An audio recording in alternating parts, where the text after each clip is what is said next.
குமரியின் குற்றாலம் என்று அழைக்கப்படும் திருப்பரப்பு அருவியில் வார விடுமுறையை கொண்டாட சுற்றுலா பயணிகள் குவிந்து வருகின்றனர். இது தொடர்பான கூடுதல் விவரங்களோடு இணைக்கிறார் செய்தியாளர் சஜயகுமார். சஜயகுமார், விவரங்கள். இந்த வார விடுமுறை தினமான ஞாயிற்றுக்கிழமையான இன்று கன்னியாகுமரி மாவட்டத்தில் உள்ள சுற்றுலா தலங்களில் சுற்றுலா பயணிகளின் கூட்டம் அலைமோதி வருகிறது. குமரியின் குற்றாலம் என்று அழைக்கப்படும் திருப்பரப்பு அருவியில் இன்று அதிகாலை முதலே சுற்றுலா பயணிகளின் கூட்டம் அலைமோதி வருகிறது. கடந்த 2 தினங்களுக்கு மேலாக வெயிலின் தாக்கம், வெப்பத்தின் தாக்கம் அதிகரித்துள்ளதால் இந்த விடுமுறை நாளான இன்று வெப்பத்திலிருந்து தப்பிக்க பல்வேறு பகுதிகள், தமிழகம், கேரளா உட்பட பல்வேறு மாநிலங்களிலிருந்து அதிகாலை முதலே திருப்பரப்பு அருவியில் குடும்பத்துடன் வந்து நீர்வீழ்ச்சியில் குளித்தும் அந்த பகுதியில் உள்ள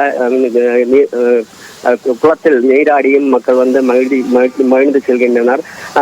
இதே போல அது மேற்பகுதியில் உள்ள படகு குழாமிலும் ஏராளமான மக்கள் இந்த படகு சவாரி செய்து மகிழ்ந்து வருகின்றனர். அதிகாலை முதலே இந்த கூட்டம் அலைமோதி வருவதால் திருப்பரப்பு அருவியில் சுற்றுலா பயணிகளின் கூட்டம் களைகட்டியுள்ளது. அந்த பகுதியில் உள்ள வியாபாரிகளும் இதனால் மகிழ்ச்சி அடைந்துள்ளது.